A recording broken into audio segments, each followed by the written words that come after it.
आमर बहुत बड़ परिवारटीए से परिवार में आम 11 जन भाई भौणी माड़ बड़े ही समय बीती जाऊला। आगु आम बहुत हस खुशी रोलु।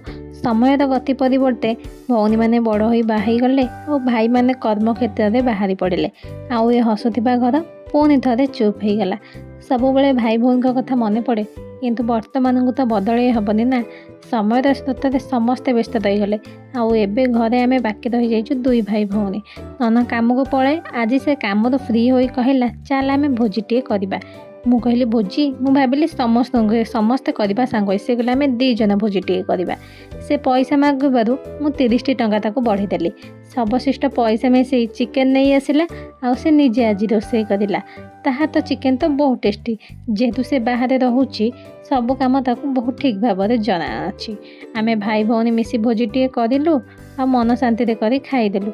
वीडियोटी भल लगी सब्सक्राइब करने को जमारू भूलें। रहुछि जय जगन्नाथ।